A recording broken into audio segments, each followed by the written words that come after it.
मीदो competent police station दा हुरान गेरा अदुम मियोइदो सिन्नबगी मुहत्ता eighty की यूनिट अमदा अमुक सिन्नै याय हाइरिबदुना अमुक लोगी मथक्ता लैबा जाला पुलिस की मथक्ता लैबा जाला Hong थौदौसे ngasi gi sina ahanba thok nateba mamang su thokhreba tairang dagi nupa amasu adumba eighty की पर्सनल सिंगी मखुता सिग्रबनेबा एटी की यूनिट amada sinnare haraga मखोइना अखोइ आइन की अथॉरिटी दौना मखोइना तौबा अदुगा हौजिक फावबा मखोइना थादोखरे हाबा मियेमा मफम मरांग खंगदना लेबसे मसिगी दायता मखोइना लौगदा मिमा नद्रबा अदुमा मियोइसे मसि हुरानबनी हाइना मरांग सिरगा मोब लिंचिंग तौबिखिबा अदुदा जेनरिबा अदुगुंबा मियोइसिंदो मदुगी मथक्ता आइन की ओइबा जबजाबा थबकतो मपुंग खाना फजना फुलफिल ओइना पाइखलु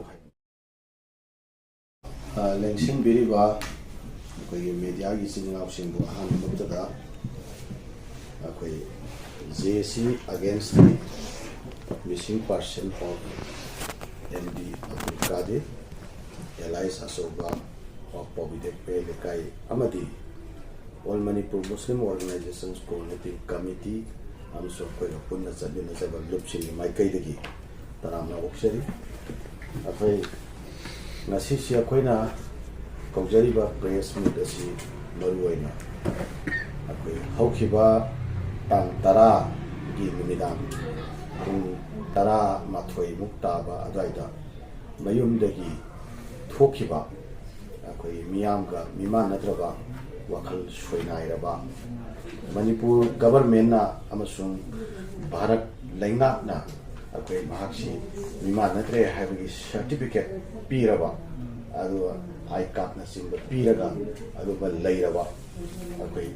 करिगुंबा अमता वरी बताई फजना साबा याद्रबा मसागी मफी मरोन फोबा मसाना सेट जाबा नमजद्रबा अदु मियोय मख अखोई युमसिदगी थोखिबा अदुगा थोखरबा मतुंगदा महाक्षी कदाइदा लैख्रबगे हाइबसे मसी थीबा फंगदना इमुंग मनुंगना वखल वानरगा लैरिङैसिदा थांनाबा नुमिकी अखोइ नुंथिन सिरैसिदा अदुंबा मियोइदु माली अखोइ युनाम खुइद्रोम मखा लेकाइदा कम्युनिटी हॉलदा मखुत मखों पुल्लगा मयाम चंगदना हुरालमे हाइना खुजैबा तौरगा लैबा लेहोबा थेंनै हाइबा वफमसे युंगी मियोइसिंदा तंबीरकपदगी हाइबदा युंगी मियोइसिंगसिना हाइरिबा मफमसे चटलगा हंगु मतमदा नुमनुंगी मियोइसिंगसिना हाइरिबा मफमसे चटला हंगु मतमदा मफमदुगी मियोइसिंगदुना हाइरिबा मियोइदुदी अहिंगी पुंग अनि अद्वाइदा एटी यूनिट 27 अदुगा थियाम लैसांगखोंग यूनिट हाइबा तारे खाबा कोबा नुपामना लुसिंबा अदुगी टीमसिदा अखोइ सिन्नखरे हाइबा वफमसे मुखाइरबा ana imung manung ye mioi singsina amuk makhata na khabagi manakta amuk chatlaga amuk hangkan setana khabasina mu haise ayuki pung mapan dagina pung tara sorry pung tara dagina trama thoi adai pho haibra si phawagi manungda haiba mioi se akoina thadokre haiba thadokpo matamda khalaram sakhi haiba akoi wangoi police station ye mai kai tamna kai pang sakhi हाइबसिबो वाफम हाइरकपा मदुदगी हाइरिबा मतम स्वाइदा पुंग अहिंगी फाबा मतम मोइदा सिनै हाइबा मतम सिदगिना हौजिकी हाइरिबा मतम स्वाइ फावबगी मरक सिरैसिदा अद्वाइदा लैबा CC camera सिंग न जिंबा सिना दो मदु अमुका check तौरु मतम मदु ब्रेंग लेरंबना जिंबा सी पोसिंगसे अमुक थेंगरकपदगी इमुंग मनुंगे मियोइ सिंगसिना यामना लांगतकनबा अमसुंग करी थोंगबदगे हाइबगे कीबा सोमना कंदा युनाम हुइतोम मखाले कायदा मोबलिंचिंग तौबिखरे फु जैदना वत दैबिखरे हाइबा मानद्रबा अगांगसे सोमना कंदा एटीदा अमुक पीरगा एटीना इमुंग मनुंग कौरा सिनबा नत्रगना पुलिस ता सिनबई मुहत्ता थादोखरे सोमदा चखरबनीगा हाइबा अदुगा हाइरिम मतमसिदा लैबा अखै सीसी कैमरा फुटेज न सिंग सिंगदो ब्लैंक लेरबा मसिदा इमुंग मनुंग मियोइ सिंगसिना वखल लैदाफम खंगतबदगी पुलिस ता मिसिंग रिपोर्ट बा पीरबा अदुगा लोइदना खुल लेकाई सिगी ओइबा अपुनबा ꯑꯩꯈꯣꯏ ꯃꯤꯐꯝ ꯑꯃ ꯐꯝꯃꯒ JSC ꯑꯃ ꯁꯦꯝꯃ ꯃꯇꯨꯡꯗ JSCꯁꯤꯅ ꯑꯩꯈꯣꯏ ꯃꯅꯤꯄꯨꯔ ꯒꯕꯔꯅꯔꯗ ꯅꯍꯥꯟꯁꯦ ꯑꯩꯈꯣꯏ ꯃꯦꯃꯣꯔꯦꯟꯗꯝ ꯑꯃ ꯄꯤꯁꯜꯂꯒ ꯄꯨꯡ 94ꯒꯤ ꯃꯇꯝ ꯑꯃ ꯊꯥꯕ ꯍꯥꯏꯇꯥꯔꯦ ꯇꯧꯕꯇꯕꯨ ꯅꯍꯥꯟꯁꯤ ꯃꯦꯃꯣꯔꯦꯟꯗꯝ ꯄꯤꯔꯒ ꯑꯩꯈꯣꯏ ꯄꯨꯡ 94ꯒꯤ ꯃꯇꯝꯗꯣ ꯁꯨꯇꯤꯒꯤ ꯃꯇꯝꯁꯤꯗ ꯒꯕꯔꯅꯔꯗ ꯃꯇꯝ ꯊꯥꯕꯗꯣ ꯃꯗꯨ ꯈꯖꯤꯛꯇꯪ ꯄꯦꯟ ꯐꯥꯠꯇꯕꯗꯒꯤ ꯉꯁꯤꯁꯤ ꯑꯃꯨꯛ ꯅꯧꯍꯧꯅꯅ ꯑꯩꯈꯣꯏ ꯐ꯭ꯔꯦꯁ ꯑꯣꯏꯅ ꯑꯃꯨꯛꯀ ꯃꯦꯃꯣꯔꯦꯟꯗꯝ ꯑꯃ ꯃꯅꯤꯄꯨꯔꯤ ꯒꯕꯔꯅꯔꯗ ꯑꯩꯈꯣꯏ ꯁꯕꯃꯤꯁꯟ ꯇꯧꯔꯦ JSCꯒꯤ ꯃꯥꯏꯀꯩꯗꯒꯤ ꯍꯥꯏꯕ ꯇꯥꯔꯦ ꯑꯗꯨꯒ ꯁꯕꯃꯤꯁꯟ ꯇꯧꯔꯤꯕ ꯃꯦꯃꯣꯔꯦꯟꯗꯝꯁꯤꯒꯤ ꯀꯣꯄꯤꯁꯦ ꯃꯁꯤ ꯑꯩꯈꯣꯏꯒꯤ ꯀꯩꯅꯣꯗ chief secretary government of Manipur commissioner home government of Manipur, Security Advisor, Governor of Manipur, Director General of Police, DGP Manipur, Shri Khuraijam Loken Singh, Honorable MLA Wangoi AC, Assistant Secretary Home Department, Government of Manipur, Superintendent of Police, CSP Imphal West, President Amukok, Office in Charge, Police Department, Wangoi. Hairiba Singasida copy to Amamam Loina Yawangai. Loinana Masida Ungni Funi Pani Matamama, JSC Thari, Aruga, JSC Maruina Tamibo Afamse, Masi Akoi Hairiba Musi Abdul Kadir se, Masi Tamiba Pungni Funi Pansi Manunda, Putuoga Imu Manungam Su JSC View Haibani. Kuye Miamga Mima Nadraba Aduma Muise Masi Huranbani Haina Maral Shiraga Mop Linching to Bikiba Aduta Sienariba Dugumba Mui Shindo Yunam from Makalekai Mui Shindo Madu Gi Matata I'm Giweba Subjava Tabato Mapum Han Sana Fulfill in a Paikalu Haibani Loinana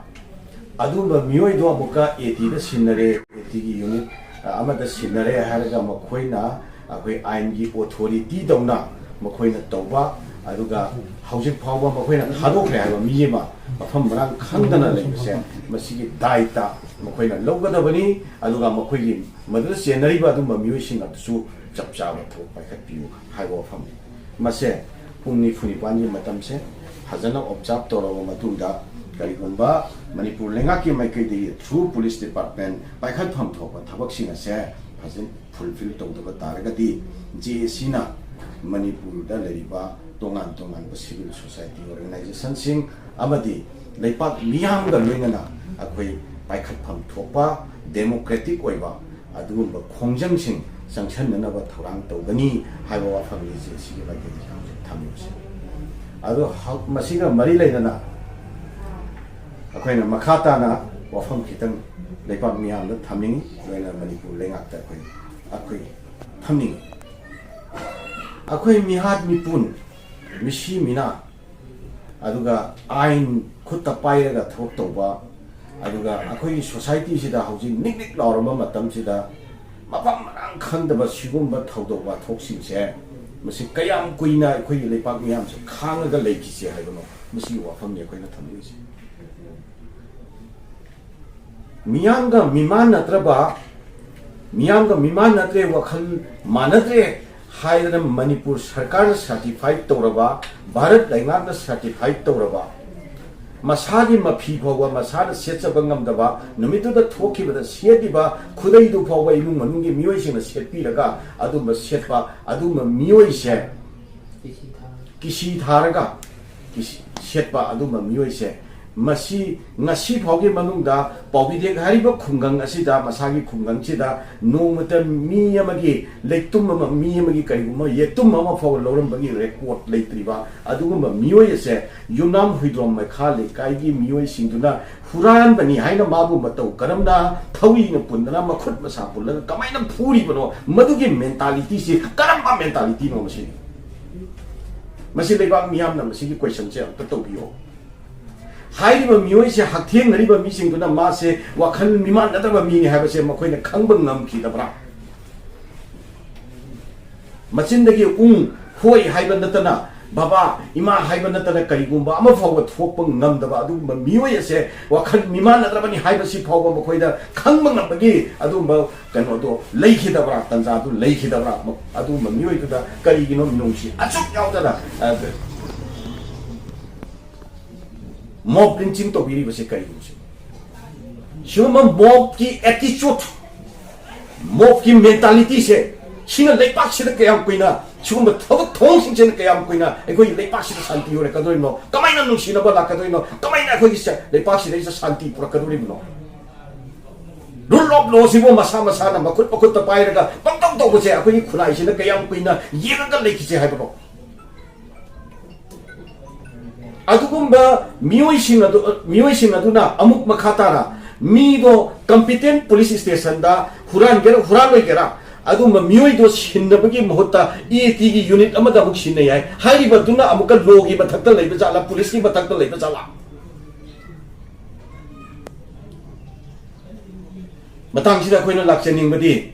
EAT sisho loina mak pudi na chate ko leipa ki khunai gi adumba interest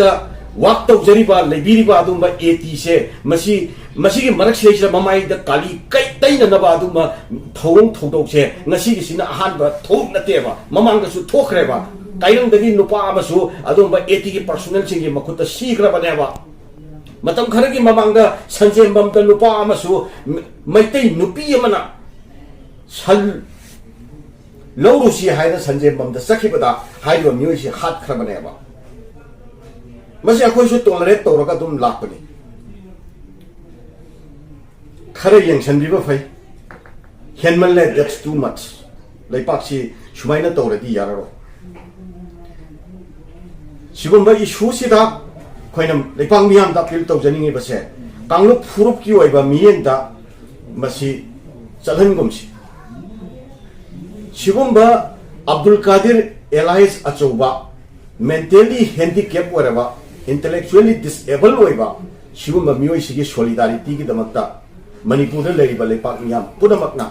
kanglup furup khaidana akoi solidarity da akoi masigi chapchaba justice ki damakta akoi khongpham cheta lepnin nasi amsu kholaw lawmin nasi thok tawmin nasi masina khudam changdam amu oirakanda lamdam chida sigumba yenghaidaba tahaidaba adugumba thodok wathok singche matungda laktana nabaki adumba thawto madu handaki matang sida chapchanga akoi miyam punamakna tawminaba matam oire ha wafam se thamjage